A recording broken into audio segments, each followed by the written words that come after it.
Hi guys, and welcome back to my channel. Today I'm here with the next update for my Pan Those Eyeshadows. This is going to be the second update in this project, and I'm currently working on 4 eyeshadows. I have in previous years worked on 5 eyeshadows at any point in time, but this year I decided to down the amount of eyeshadows down to 4, just simply because I'm doing a lot of other eyeshadow projects and I have my focus elsewhere. So I thought downing it to 4 would be better for me this year and mean that I can still get some good progress on the eyeshadows in this project. So I'm going to go through everything that I'm working on, the rules, and what kind of progress that I have. But before I jump into any of that, if you're new here, please consider subscribing. I would love to have you in the family. Let's jump into the video. So like I said, I am working on 4 eyeshadows, and the way I choose the eyeshadows is via Laney's prompt. So basically, I'm using tiny decisions to randomize a prompt, and then I choose an eyeshadow from there. So I will have Laney linked down below, as well as, of course, Alexi, who is the creator of Pan Those Eyeshadows. I do then work on my 4 eyeshadows until I have hit 15 uses or pan. That is my 2 criteria for rolling something out. And that's basically my main rules. I don't really have anything else, so let's jump into the first eyeshadow. So the first 2 eyeshadows in this project has been in for 2 months now, and the first one comes from Cleona. It's this beautiful eyeshadow right here, and it's what it looked like when I first introduced it. It is the shade Translucency, which is one of their glitter iridescent multichromes. I used it 6 times in the first month, and then this is what it looked like at the second update. So you can see a little bit of wear here, but probably not too much. It is definitely an eyeshadow that I didn't think I could hit pan on, but that is what it looked like after 6 uses. Since then, I reached for this one 9 additional times, and this is where it is today. So you can see how much progress I have there. There's a little bit of a dip, but no pan, but that is where this eyeshadow is today. I really have been enjoying working on this one. It's a really beautiful eyeshadow. So if you have counted up all of the uses, I have 15 uses now on this shadow, which means that I have hit my use threshold, and I will be rolling this one out. I never really expected to pan on this one because my Cleona eyeshadows, they're first of all quite deep, and second of all, you don't need too much of them, which is why I don't really hit pan on them very quickly. But I'm happy to see a nice dip in this eyeshadow, and it definitely looks more used now. This was a really nice kind of pink it's like a pink with a silver sparkle running through it that goes into more of a peachy shift at the very end. So it's an interesting eyeshadow, and it was easy to incorporate in more everyday cool tone looks.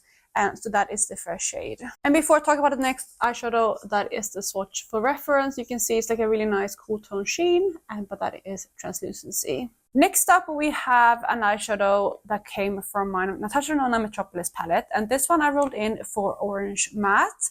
It is this shadow here, and it looked like this at the introduction. It might have been used a couple of times, but it didn't really have much usage at all. So that is what it looked like at the first update, and I used it 6 times in the first month. So that is what it looked like at the second update. And again, not sure how much usage you can see on this eyeshadow. I really don't need very much because it's quite a pigmented orange matte, but that is where it was. Since then, I have reached for this one 5 additional times, and this is where this eyeshadow is today. So honestly, still not much of a dip. I can see a little bit of usage on it, but it's honestly moving very slowly. It's a very hard pressed matte, and that's probably why it's also not showing too much use. So that is the second eyeshadow. Again, it definitely won't be able to hit pan on this one. It has 11 uses now, and I am nowhere, like I don't even have a dip in this shadow. I use this one mainly as an accent shade, and it's also very pigmented, like I mentioned, so it kind of goes a very long way. And that's also why I don't have more of a dip in it, but that is the shade right there. I have been enjoying it. It works well with my Pan That palette, but it does have 4 more uses before I can roll it out. So this one will be staying in the project for now. We have come to the third eyeshadow in this project, and I rolled this one in for a transition shade, and I decided to go with more of a cool tone transition from the Colourpop Going Coconuts palette, and that is the shade Colada. This is what it looked like when I first rolled it in. This one has only been in for 1 month now, but it's a beautiful kind of cool toned transition shade, and the reason why I rolled this one in was because I don't really have that kind of shade in my palette, but I feel like it would complement it. So that is what it looked like at the introduction, and I have used this one 5 times, and this is where it is today.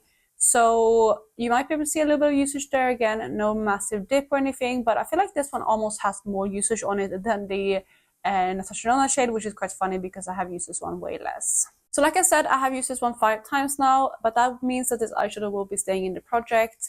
Again, I have a little bit of use on it, but nothing too much. However, it's a really nice transition shade to use with my more cool tone shades. But I kind of had my attention split elsewhere. I'm working on a lot of transition shades in both my Product Level Up and my Panda palette, which is why I don't have more usage. At the last update I said I might be able to roll this one out this month, but unfortunately that wasn't able to happen.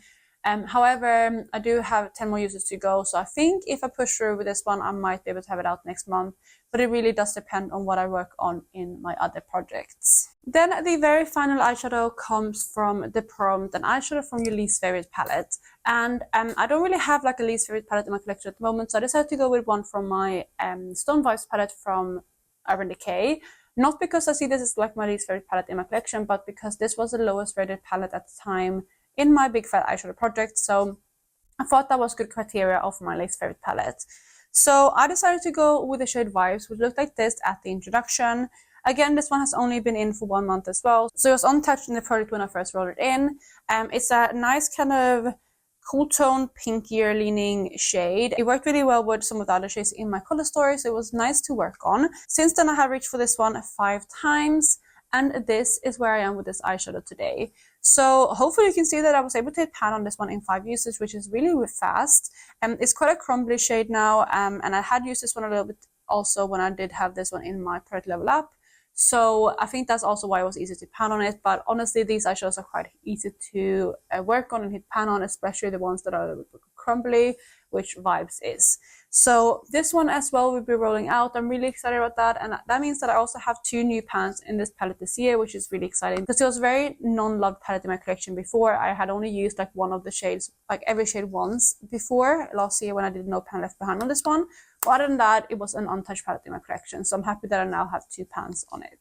Well, actually 3, but 2 pans from this year. And that is the shade at the bottom, so you can see it's just like a nice everyday shimmer. So that was my previous color story. So with all of that being said, that means that we have 2 eyeshadows rolling out. Both of the shimmers are rolling out. So we have Cleona Translucency and the shade Vibes from Urban Decay. Those 2 are rolling out, and the middle 2 will stay in. So that is my new color story for now. We have 2 mattes. And hopefully both of these can roll out next month, especially the orange one has been lingering for quite a while now, so it would be nice to have it out. And I kind of have an unofficial rule in this project that I want nothing to be in for like longer than 3 months. So I'm going to really focus on these 2 moving forward. But now it's time to roll in my new prompts. So I'm opening Tiny Decisions, and I'm going to open up my Pan Those Eyeshadows prompts. And we're going to go ahead and pick 2 new ones. So the first prompt we're going to work on is going to be a shadow starting with N. Okay, that's the first one. And then the second prompt is going to be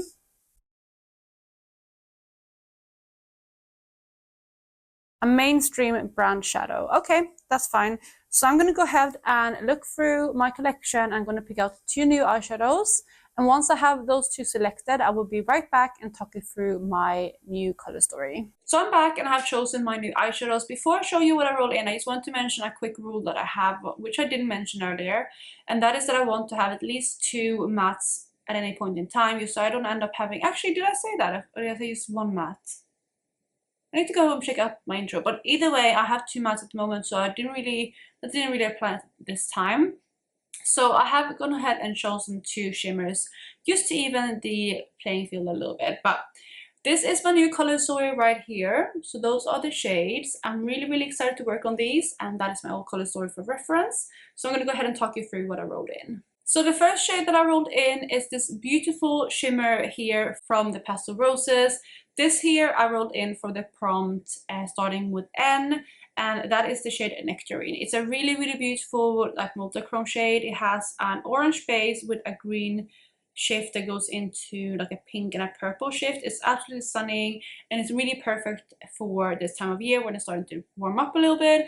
I also feel like this one will pair perfectly with Ripe, so those 2 can make a beautiful look, but also in general it will work really well with my Panda palette and everything like that. And I do think I should be able to hit pan on this one. It has a little bit of a dip already, but I feel like with this kind of formula I should be able to hit pan and not use it 15 user, which is something that's going to be quite nice. So that is the first shadow rolling in. Then the second eyeshadow that I'm going to work on, or that I'm going to roll in, is coming from a mainstream brand. That is the Prompt, and that is the purple swatch there at the bottom. I'm really excited. Can you guess which palette this one comes from before I show you? I'm really excited to work on this one, and it's actually the last, well, second last shimmer in this palette that I have left to pan on, and that shimmer comes from my Novena palette from Anastasia. This shade in here, if you know the palette, you probably already know which one it is, but it's the shade Celestial, which is the beautiful purplish shade. You can see it there. It is a stunning shade. It is a purple, but I feel like it's more of a wearable purple, and I should definitely be able to wear this one more for an everyday kind of look. It's also a warmer tone purple, which is my preferred type of purple. Can I say purple anymore, by the way? I say purple a lot, but it is a beautiful shade, and I'm really excited to work on this one, and I feel like I should be able to pan on this one relatively fast as well. I have some good use on this shadow already. And I know this formula is a little bit easier to pan on. So after I hit pan on that one as well, that is going to be like the second to last shimmer in this palette. I only have Drama left to hit pan on, which is more of a satin anyway. So I've hit pan on most of the shimmers in here, and I just kind of want to complete them by hitting pan on Celestial and maybe work on Drama later this year. And overall, I don't have too many pans left to hit in this palette. It's one of my favorites in my collection. I want to continue showing it some love, which is why I decided to roll in this palette. It was a very easy choice for me. I pulled this palette straight away to see what I could work on, and I picked out Celestial relatively fast. But again, that is going to be my new color story. I feel like it is pretty cohesive, and I feel like, especially if you take out the purple, those three shades go lovely together. And then the purple might be a little bit of an outcast in the color story, but I feel like it still goes, and it can also be paired really nicely with a Panda palette. But that is going to be it for today, you guys. I really hope you enjoyed this update. If you did, please go ahead and give it a thumbs up as always. Let me know if you're doing Pan Those Eyeshadows down below, how you're doing this year. Have you pan on anything this month? And if you're not doing Pan Those Eyeshadows, what kind of projects are you doing, and what kind of eyeshadow projects are you doing, and again, how are those going? But yeah, I hope you're having a lovely day wherever you guys are, and I will catch you in my next one. Bye guys!